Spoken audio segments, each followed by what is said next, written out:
अपने हाथों को उठा के कहो, आज जो कुछ मैं सुनूंगा मैं उसे याद रखूंगा और फलों को लेके आऊंगा प्रभु यीशु मसीह के नाम में। एक बात याद रख के इसको अपने घरों पे लिख के रखने की कोशिश करो कि इस धरती के ऊपर आप कितना इस्तेमाल होंगे ये परमेश्वर के ऊपर निर्भर नहीं करता है। क्या कहा मैंने? लोग बोलते हैं कि परमेश्वर इस्तेमाल करता है, किसी को ज्यादा किसी को कम, लेकिन मैं आपको बता रहा हूं कि परमेश्वर ये डिसाइड नहीं करता है आप कितना इस्तेमाल होंगे इस धरती के ऊपर, ये परमेश्वर डिसाइड नहीं करता है। ये आप लोगों की नॉलेज, प्रैक्टिकल नॉलेज, सिर्फ थ्योरी नहीं, एपिग्नोसिस, प्रैक्टिकल नॉलेज, परमेश्वर के वचन की सही शिक्षा निर्धारित करती है कि आप कितना परमेश्वर के द्वारा इस्तेमाल किए जाएंगे। क्योंकि वचन ऐसा कहता है कि मैं किसी का भी पक्षपात नहीं करता हूं, लेकिन साइकिल साइकिल का काम करता है, गाड़ी गाड़ी का काम करती है और हवाई जहाज का काम करता है। तो आप अपने आप को साइकिल भी बना सकते हैं, कार भी बना सकते हैं और हवाई जहाज भी बना सकते हैं।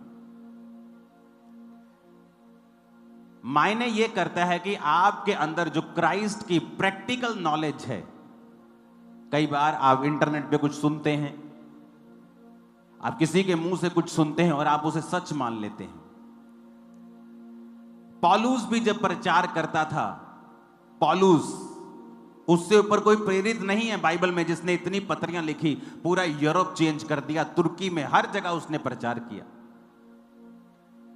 उसके और पतरस के जैसा काम किसी ने नहीं किया। याकूब, यूहन्ना, ये 4 लोग थे सबसे ज्यादा काम करने वाले। और वचन कहता है कि जब पौलुस प्रचार करता था तो लोग घरों में जाके ढूंढते थे पवित्र शास्त्र से कि क्या पौलुस ने जो प्रचार किया है सही किया है, क्योंकि वचन की शिक्षा ही है जो आपकी कैपेसिटी को बढ़ा देती है। कुछ डिलीवरेंस ऐसी है आप 1,00,000 बार भी ले हैंड करा लेंगे, आपकी लाइफ में नहीं होंगी। वो तब होंगी जब आप अपनी जिंदगी में से एक ऐसी कमी को, एक ऐसे पाप को त्याग देंगे जो वचन के अनुसार नहीं है पर आपको मालूम नहीं है। और जैसे ही आपको सही वचन मिलता है और आप उस चीज को त्याग देते हैं, वो डिलीवरेंस जो ले हैंड से नहीं हो रही थी, प्रेयर से नहीं हो रही थी, ऑटोमेटिकली आपकी लाइफ में एंटर कर जाएगी। सेम डे, सेम पल, सेम मोमेंट। वो डिलीवरेंस आपके हस्बैंड का साल्वेशन भी हो सकती है, आपकी उस बेटी की साल्वेशन हो सकती है जो खुदा से दूर है, पाप में है, आपके फाइनेंस की साल्वेशन, छुटकारा हो सकता है जो कर्जे में है। It can be any deliverance, कुछ भी छुटकारा है जो आपके कई आदतों के साथ जुड़ा हुआ होता है। और इंसान अपनी आदत किसी के कहने पे नहीं छोड़ता जब तक उसे परमेश्वर नहीं कहता ये मुझे मालूम है। जब उसे ये मालूम हो जाता है कि ये प्रभु चाहता है कि मैं ना करूं, फिर वो छोड़ देता है। तो आज जब आप वचन को सुनेंगे, क्योंकि पवित्र आत्मा से भरपूर होने से पहले हमें यह समझना होगा कि पवित्र आत्मा इस धरती के ऊपर कैसे कार्य करता है। बाइबल कहती है, पिता ने कहा उजाला हो जाए तो उजाला हो गया, लेकिन कैसे हुआ यह नहीं पता। लिखा, पवित्र आत्मा जल के ऊपर मंडलाता था और जैसे ही उसे पिता का वचन मिला, आत्मा ने वचन लिया और उजाला कर दिया। जहां भी आपकी लाइफ में आपको उजाला चाहिए, वहां 2 चीजें होनी चाहिए। एक, पिता का लिखा हुआ वचन, और दूसरा, पवित्र आत्मा आपकी लाइफ के अंदर। और पवित्र आत्मा आपकी लाइफ के अंदर उतना ही काम करता है जितना आप उसे अलाउ करेंगे, जितना आप उसके साथ कोऑपरेट करेंगे, जितना आप वचन की बुद्धि, वचन की शिक्षा और वचन के द्वारा अपने माइंड को एक्सपेंड करेंगे, पवित्र आत्मा भी उसी रीति से आपकी लाइफ में उतना ही काम करेगा। तो पवित्र आत्मा से भरने से पहले आपको पवित्र आत्मा की शिक्षा भी होनी चाहिए और आप पवित्र आत्मा के कामों के प्रति ओपन होने चाहिए। मैंने बहुत बार देखा है पवित्र आत्मा के कामों के ऊपर पास्टर्स के द्वारा ही स्टॉप लगा दिया जाता है। आज हम वाइट कपड़ों में आए हैं,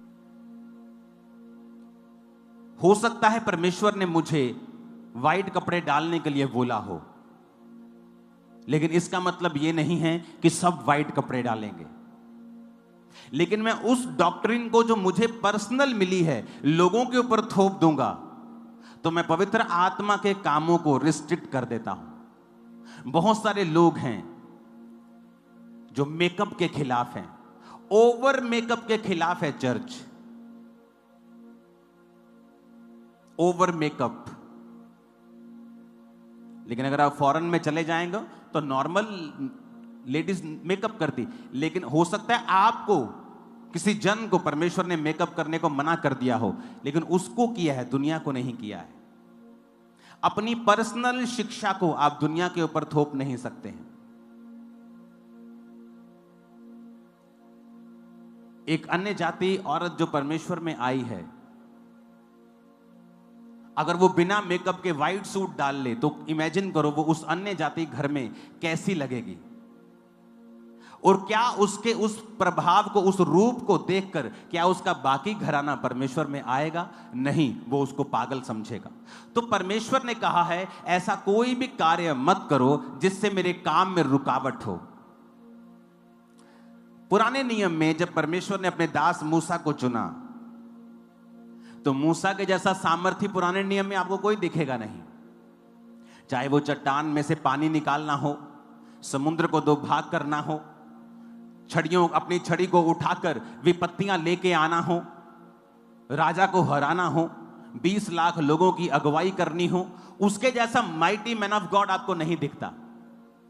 वचन कहता है निर्गमन 15 उसकी 23 आयत में लिखा, जब वो मारा नामक एक स्थान पर पहुंचे तो वहां का पानी खारा था और वो पी नहीं सके, उसका नाम मारा पड़ गया। ये कहकर वो मूसा के खिलाफ बकबक करने लगे कि हम क्या पिएं। तब मूसा ने यहोवा की दुहाई दी और यहोवा ने उसे एक पौधा बतला दिया और उसने उसे पानी में डाला और वो पानी मीठा हो गया। वहीं यहोवा ने उसके लिए एक विधि और नियम बनाया और ये कहकर उनकी परीक्षा की, यदि तू अपने परमेश्वर का वचन तन मन से सुने, आप आगे घर जाके पढ़ लेना। अब यहां पर मूसा है, कोई आम विश्वासी नहीं है जिसको पास सामर्थ्य नहीं है, छड़ी नहीं है, अथॉरिटी नहीं है, वरदान नहीं है, गिफ्ट नहीं है। ये एक ऐसा परमेश्वर का दास है जिसने लाल समुद्र दो भाग कर दिया, जिसने राजा के सामने राजा की लकीरें निकाल दी, जिसकी राजा उसके सामने लकीरें निकालने पे मजबूर हो गया। पहलोठे मारे गए, औलों की वर्षा हुई, अंधेरा छा गया, कुटकियां आई, डांस आए, क्या कुछ उनके साथ नहीं हुआ। इतना माइटी मैन ऑफ गॉड परमेश्वर के सामने प्रार्थना करता है और परमेश्वर उसे क्या कहता है, इस गंदे पानी में, इस खारे पानी में मैं तुझे एक पौधा बदलाता हूं, ये पौधा इसमें डाल देना और पानी मीठा हो जाएगा।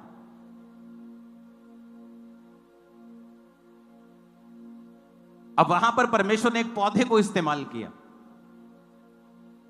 परमेश्वर ने नहीं कहा मूसा प्रार्थना कर और अपना हाथ रख, मैं उस पानी को ठीक कर दूंगा। परमेश्वर ने कहा ये पौधा ले और इसमें डाल दे।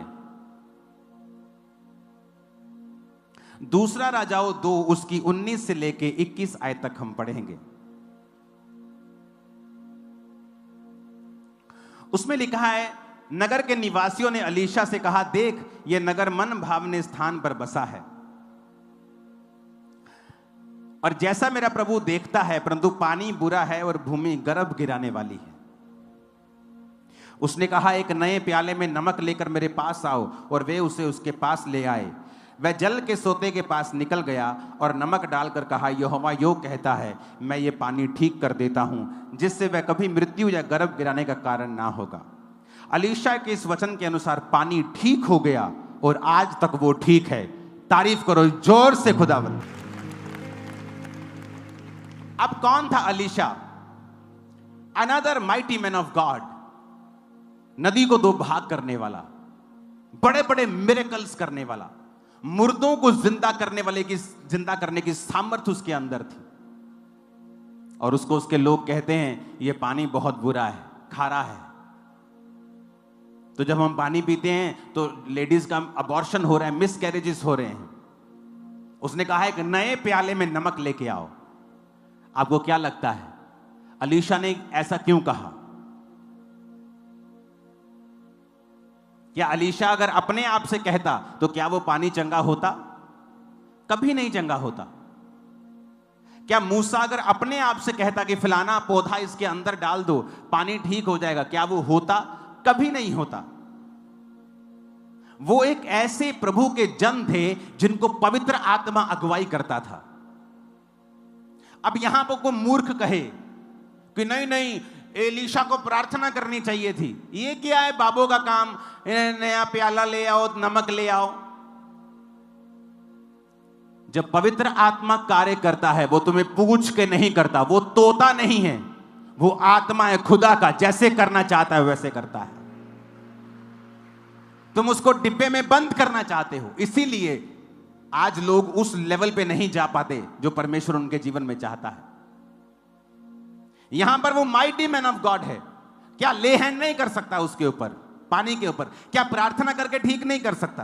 कहता नए प्याले में नमक लेके आओ। लोगों को लगता है जब आप बाबाओं के पास जाते हैं आपको कुछ देते हैं, लोगों को लगता है कि ये बाबा कल्चर है, मसीह में ऐसा नहीं होना चाहिए। अरे उल्टा है, ये मसीह ऐसा होता था, मसीह लोग करते थे, उन्होंने कॉपी की है, क्योंकि शैतान हमेशा कॉपी करता है। वो ओरिजिनल को देखता है, सब चीज कॉपी कर लेता है। आपको समझ आ रही मेरी बात? वो बाबाओं का काम नहीं था, वो बाबाओं ने कॉपी की है बाइबल की, परमेश्वर के कामों की। अगर आप चेक कर लें, आपको जाओ चेक कर लो, कॉपी की है बाइबल की, जाओ ऐसा कर लो। लेकिन वो तो परमेश्वर की आत्मा के द्वारा नहीं कह रहे, ये तो प्रभु की आत्मा ने कहा जाओ नए प्याले में नमक लेके और उसमें डाल दो। बुरा कब होगा? बुरा क्या है? बुरा ये है जब वो नमक 25-25 हजार में बिकने लग जाए। बुरा ये है कि वो पौधा 50-50 हजार में बिकने लग जाए। तेल बुरा नहीं है, बुरा ये है कि ये तेल जब हजारों रुपए में बिकने लग जाए। जब आपको दिया गया है फ्री, आज ये वही कार्य करेगा जो अलीशा की लाइफ में हुआ था, जो मूसा की जिंदगी से हुआ था, वही करेगा ये। और लोगों को मालूम नहीं कि ये पवित्र आत्मा कर रहा है, तुम्हारे कहने से रुकने वाला नहीं है। ऐसी हजारों घटनाएं हैं बाइबल में। क्या मूसा सामर्थी नहीं था? क्या वो प्रार्थना नहीं कर सकता था? क्या यहोवा उसकी विनती नहीं सुनते थे? क्या अलीशा सामर्थी नहीं था? क्या परमेश्वर उसकी प्रार्थना को नहीं सुनता था? लेकिन इसीलिए कहा जाता है कि जब आप चाहते हैं पवित्र आत्मा आपको इस्तेमाल करे, अपने आप को परमेश्वर के हाथों में सौंप दे। सियाने बनने की कोशिश ना करें, परमेश्वर को सिखाएं मत कि नहीं तुझे मेरी प्रार्थना के द्वारा ही काम करना है। उससे सियाने मत बने, परमेश्वर उसके सामने बच्चे बने और अलाउ करे होली स्पिरिट को कि वो किस तरह से आज आपको इस्तेमाल करता है। आप किसी के घर में जा रहे हैं सुसमाचार प्रचार करने, हो सकता है आप बड़े सरमन सोच के गए हों, लेकिन जब आप वहां पे पहुंचे, अगर आप पवित्र आत्मा के जन हैं, पवित्र आत्मा हो सकता है आपसे बोले कि नहीं, इससे प्रचार की बात मत कर, इससे बिजनेस की बात शुरू कर। आप उससे बिजनेस की बात शुरू करते करते कैसे वो प्रचार के रूप में आप बाद में उसे चेंज कर देंगे, और कैसे पवित्र आत्मा उसको छू लेगा और आप वचन से उसे ऐसी शिक्षा दे देंगे कि उसको मालूम भी नहीं होगा और वो मसीह में आ जाएगा। ये पवित्र आत्मा का काम है। लेकिन उसके लिए आपको खुला रखना पड़ेगा अपने आप को कि होली। आज लोग समझते हैं अपने आप को सियाने, अपने आप को मूर्ख समझो। पवित्र आत्मा के हाथों में अपने आप को दो ताकि वो कैसे काम करता है। बाइबल देखो, बाइबल भरी भरी पड़ी है। दूसरा राजाओं 20 उसकी 4 से लेकर 7 आयत तक हम पढ़ेंगे। उसमें लिखा है, तब ऐसा हुआ कि यशाया आंगन के बीच तक भी जाने नहीं पाया था।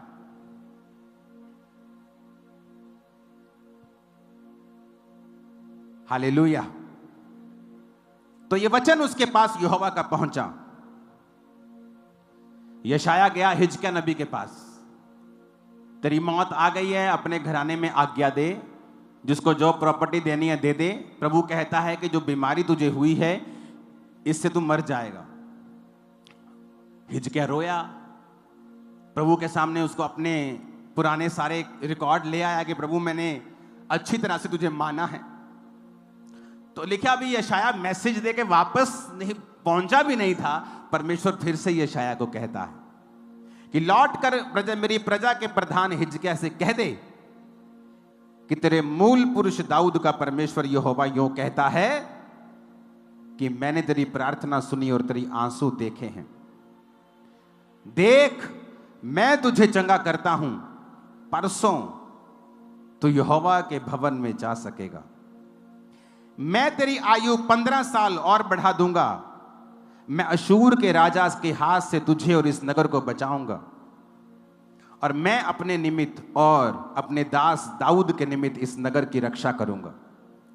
तब यशाया ने कहा, अंजीर की एक टिकिया ले और उसे लेकर अपने फोड़े पे बांध, तब वो चंगा हो गया। अब रोक सकते हो पवित्र आत्मा को? रोक सकते हो पवित्र आत्मा को? यशाया कहता, अंजीर की एक टिकिया ले। उसे कैंसर का फोड़ा था, आम फोड़ा नहीं था। कोई आम फोड़े से मरता थोड़ी है, वो मर रहा था, डेथ बेड के ऊपर था। प्रार्थना की, मन खोला, रो रो कर प्रेयर की, पास्ट बताया, प्रभु मैं तेरे साथ वफादार रहा हूं। अभी यशाया वापस पहुंचा नहीं, प्रभु ने कहा वापस जा फिर से। अरे प्रभु अभी तो मैं आया हूं। नहीं, फिर वापस जा और उसे बता मैंने उसके आंसू देखे, प्रार्थना सुनी, उम्र को 15 साल बढ़ा दूंगा। और यशाया ने कहा, अंजीर की एक टिकिया लेकर अपने फोड़े पे बांध ले, और लिखा तू ठीक हो जाएगा। और वो ठीक हो गया और परसों यहोवा के भवन को चला गया। अब यहां पर भी बहुत से ज्ञानी आएंगे आपको ज्ञान देने के लिए कि यशाया अगर सामर्थी है, प्रभु का असली भविष्यद्वक्ता है, तो उसने प्रार्थना करके उसको चंगा नहीं किया। अरे तुम्हें क्या लेना देना जैसे परमेश्वर काम करना चाहे? तू क्या परमेश्वर का वकील है? तुझे क्या लेना देना? तू ये मत कह प्रभु ऐसे ऐसे कर, तू ये कह प्रभु मैं मौजूद हूं, मुझे इस्तेमाल कर, जैसा तू चाहे वैसा इस्तेमाल कर। हालेलुया। जब आप पवित्र आत्मा के प्रति खुले होंगे कि पवित्र आत्मा किसी भी रीति से आपको यूज कर सकता है, आप जज नहीं कर रहे होंगे, तब होली स्पिरिट आपकी आईज को ओपन करेगा, आपके माइंड को ओपन करेगा, आपकी कैपेसिटी को बढ़ाएगा, और आप जो कर रहे हैं उससे कई गुना ज्यादा कर पाएंगे अपनी लाइफ में। हालेलुया।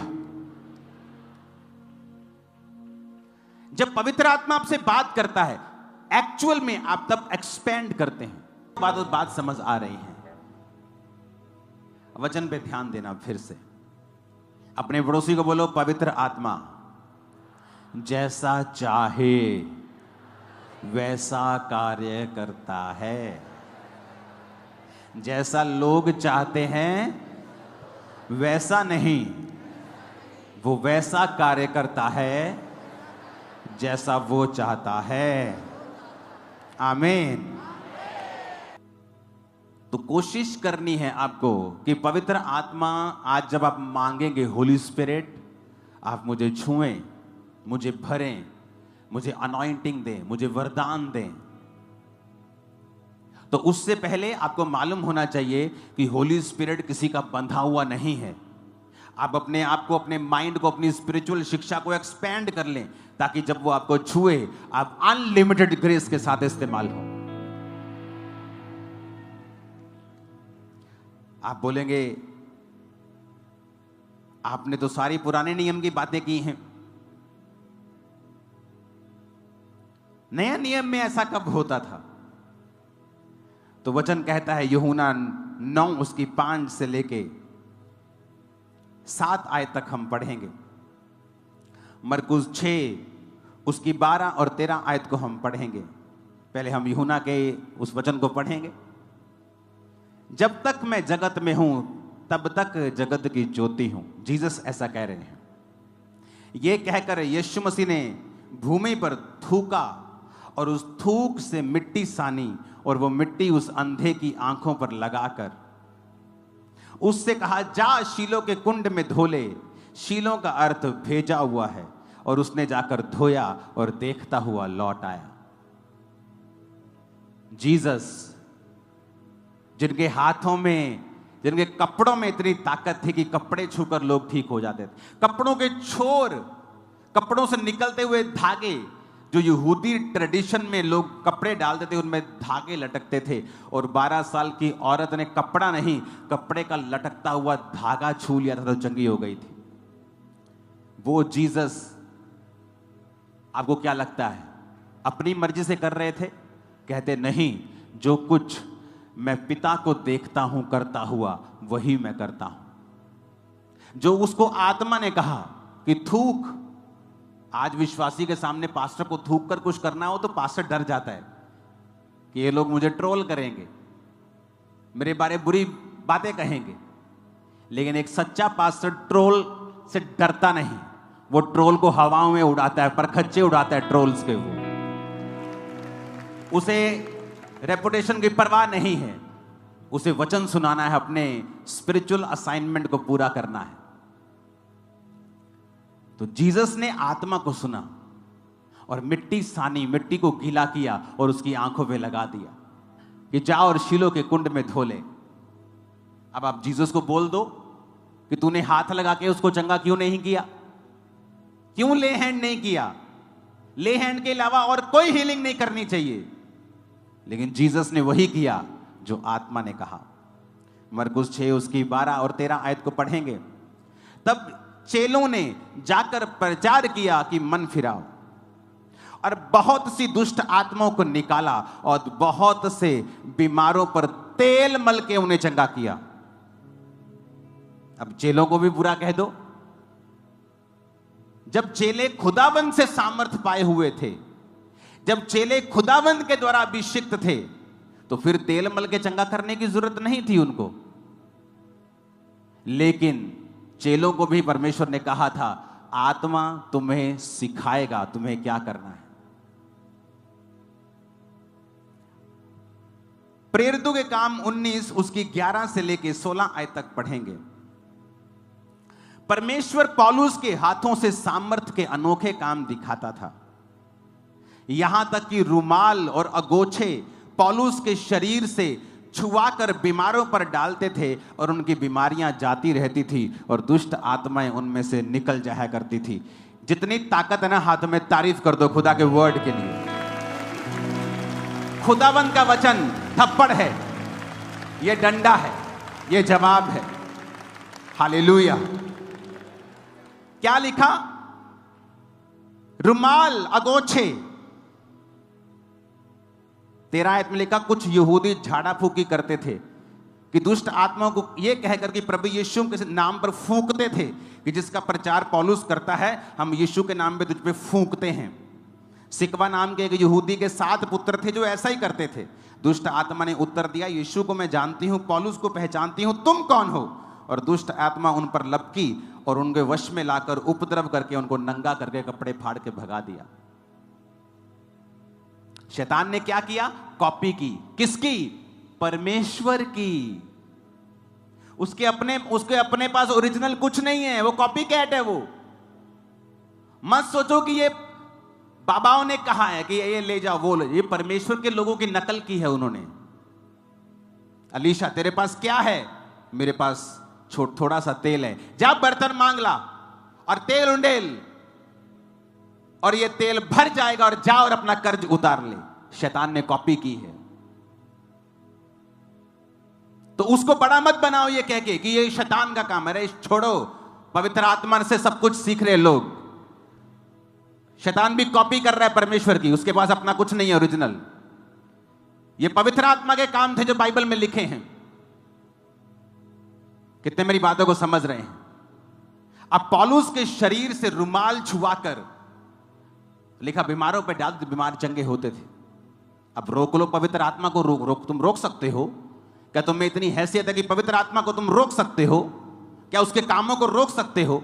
अगर हीलिंग हो रही थी तो क्या शैतान कर रहा था क्या? अगर दुष्ट आत्मा निकल रही तो शैतान निकाल रहा था? शैतान को नहीं निकाल सकता। जीसस ने कहा अगर वो निकाले तो उसके राज्य में फूट पड़ गई। अगर उसके राज्य में फूट पड़ गई तो उसका राज्य बना नहीं रह सकता है।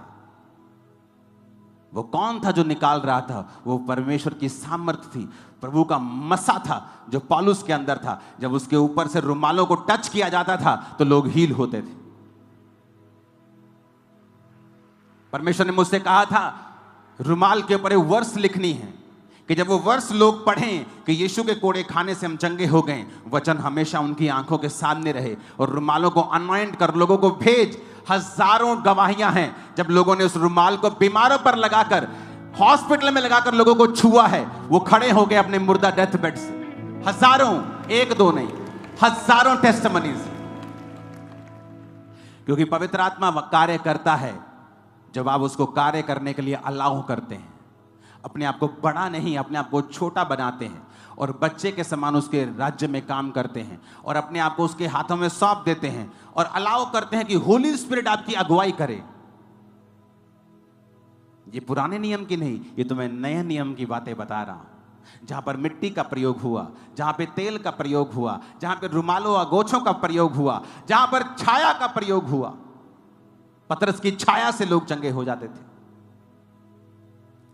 तो क्या तुम पवित्र आत्मा को रोक सकते हो? अगर तुम रोकने की कोशिश कर रहे हो तो तुम पवित्र आत्मा को नहीं रोक रहे हो, तुम अपनी उन्नति और अपने लोगों की उन्नति को रोक रहे हो जो तुम्हें सुन रहे हैं। हालेलुया! ऊंची आवाज में हालेलुया का नारा मारो जरा।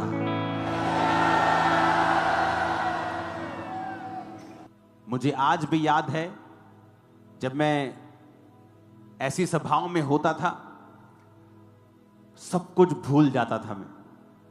मुझे चोट ना लग जाए, मुझे नहीं मालूम होता था पीछे दरी बिछे तो दरी के नीचे सरिया है कि नहीं है। इतना मैं मस्त होता था प्रार्थना में जब वर्शिप होती थी। वो थोड़े से लोग होते थे, 500-700 लोग अटेंड कर रहे होते थे मीटिंग, और पास्टर के ऊपर मसा होता था। वो गिराता भी मेरे को ही था बार बार। उसे मालूम था शायद मैं रिसीव कर रहा हूं, तो पवित्र आत्मा छूता भी ज्यादा मुझे ही था। तो मेरे लोग मुझे पकड़ने में लगे रहते थे। कई बार वो भी आत्मा में होते थे और मैं नीचे गिरा हुआ होता था। फिर उठते थे, फिर प्रार्थना रिसीव करते थे, फिर गिरते थे। आत्मा से भरते थे, भरते रहते थे, अपने आप को फिल करते थे। और आज जहां क्रूसेड होता है, टेंट कम पड़ जाते, लाइटें कम पड़ जाती, हाथ खड़े करते थे लोग, बस जगह नहीं है।